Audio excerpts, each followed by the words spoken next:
In previous part, I talk about the natural radiations. Then next, we will discuss about the effect of the radiation to materials, impact to human body, and how we can utilize that effect to material for the applications, for example, medical or industrial. So let me begin with the difference between radiation and typical non-radiative things of electromagnetic waves. So if we flash electromagnetic wave to water, this is what's happening. So that increased vibration and rotation and molecules. That makes the temperature rise. So we did not call this electromagnetic wave as a radiations. Then if we flash the X-ray, gamma ray, the difference is the energy is higher. That radiation kicks this electron out from atoms. So that changes atoms itself. So acting directly to atoms, that's the difference between the non-radiative and radiations. So this makes effect of the materials very much from the non-radiative electromagnetic waves. Then we use that applications, industry, and medical. So let me begin with the industrial applications. First one is that when you flash radiation to, for example, bandages, syringes, or the medical equipment, or petri dish, or the scientific experiment. Then we flash the radiation, gamma ray, or electrons. So that killed the germs in this bandage or syringe or dishes. So we use the radiation this way. The other typical usage of the radiation is that reinforcement of plastic or rubber product. For example, this is a polyethylene. So just after we make the polyethylene, its molecular look like this. It's a carbon here and many hydrogen here. So you see these two lines. They are not connected to each other. Then if we flash electron to them, sometimes electron kick this out and kick this out. Then after this, there is an empty point, empty slot here. Then chemical reaction make these links between these empty slot. That is called cross-link reactions. That makes that reinforce the plastic or rubber very much. For example, this technique was used to produce the wrapping plastic, for example, or skin of cable, artificial joint, and this is tires of automobile. For example, many automobiles use the radial tires, and many of them, let's say 70 or 80% of the radial tire are treated with that cross-link reaction to reinforce its rubbers. So this technique is very, very popular in your life, in your environment. The other application is medical. So I think you know this, X-ray pictures. So when we visit the hospital, sometimes we took a picture with the X-ray to take a look into the inside of human bodies.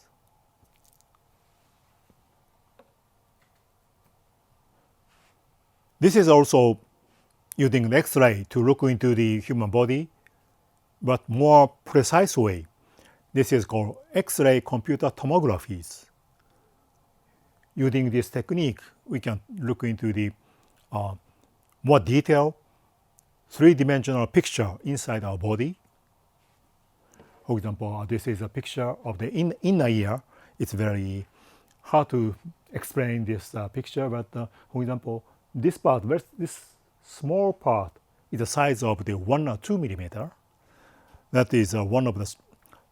This is the smallest bone in human body, in the stapes. We can look at that with this technique. So previous example was diagnostics. This is for treatment. The typical or most famous treatment using the radiation is to treat cancers. This is a picture of the cancer therapy by radiations. That equipment flashes the radiation called heavy ions or protons. So recent technique is that shown this picture. This is depth from the human surface of human body. Then suppose that if the cancer is here, by tuning the energy of these radiations, we can make that there is a much impact only around the cancer. In the other area, the impact of this radiation is relatively small. So using this technique, so we can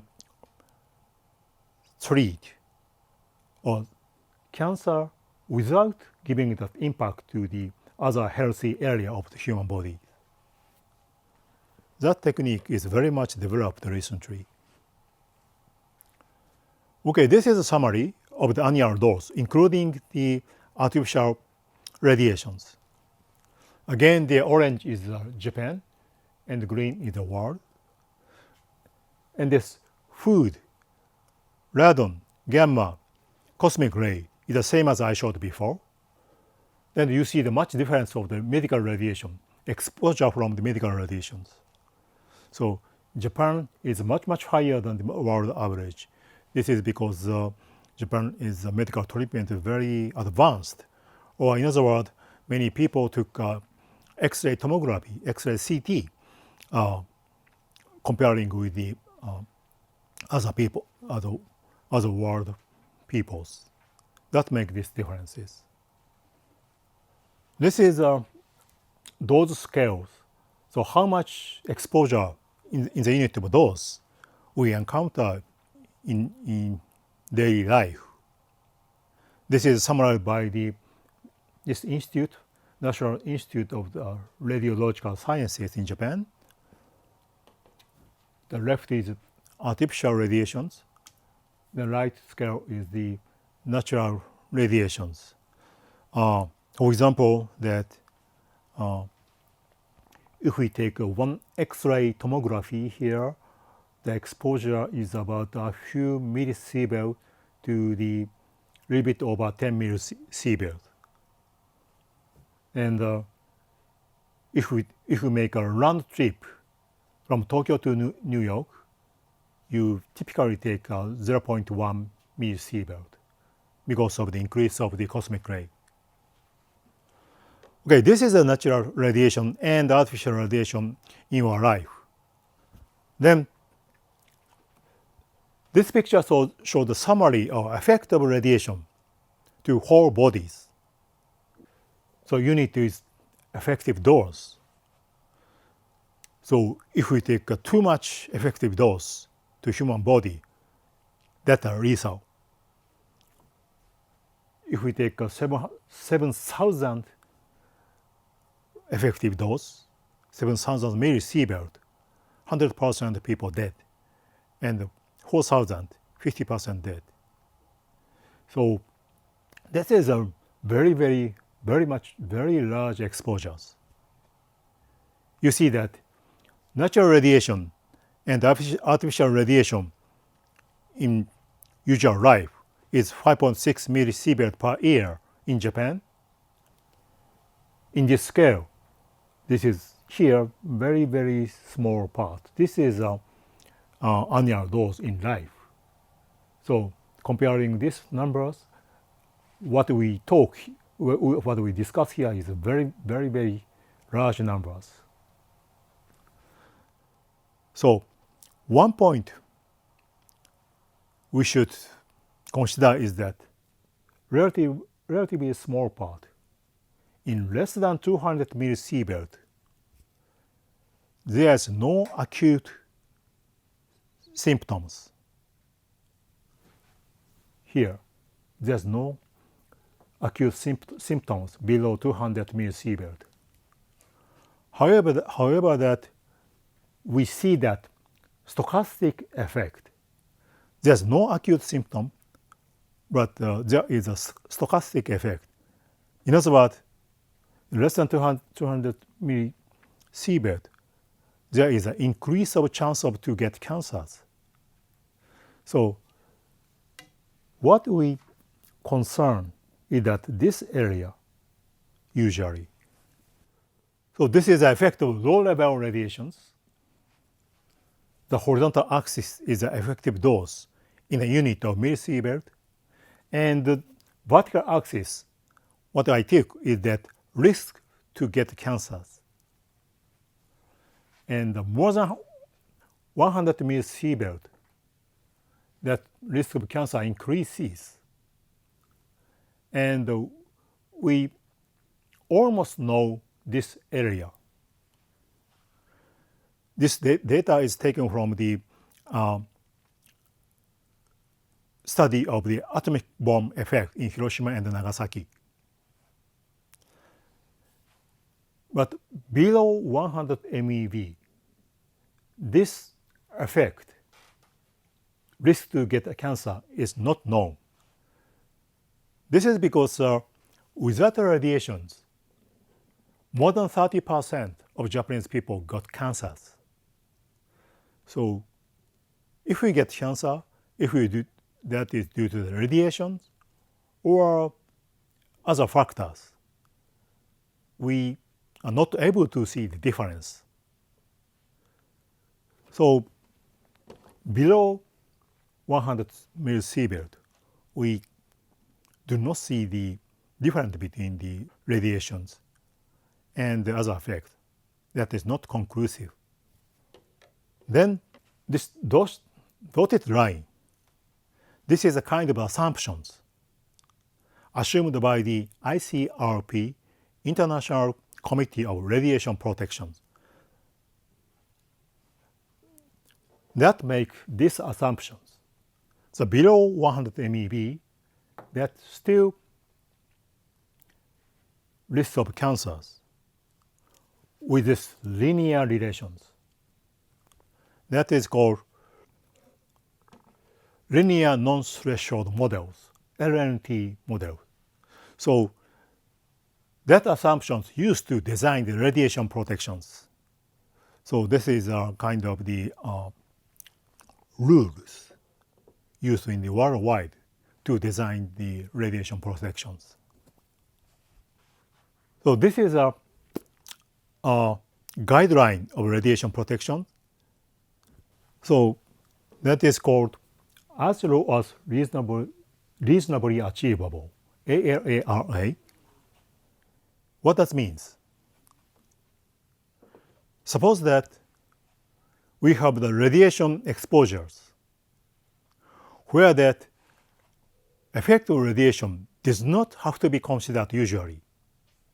People are living there, but with some accident or event, there we have to consider about the radiation effect in that area.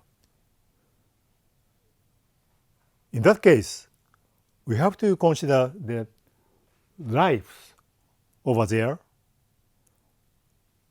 economic environment over there, and of course, the risks from radiations. We have to take into account all of them to design the radiation protections. Because suppose that many people moved away, that moving itself a source of the accident. Then that means reasonable. So radiation is better to be small. However, we have to take into account other factors, lives, economy, or something like this. That is the principle of the as low as reasonably achievable. Okay, this is a final slide. So there is a natural radiations. Then also radiation is used in our life, medical applications and industrial application typically. Also, in some occasions, radiation is harmful to human bodies. And these discussions using the radiations and its risk is sometimes very controversial.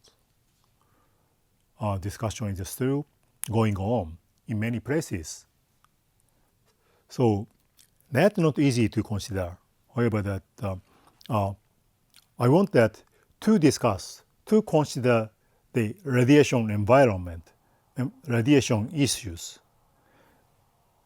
The scientific knowledge that is useful, I think. So I want you to consider these radiation issues from the standpoint of the scientific considerations. Okay, that is for the radiations.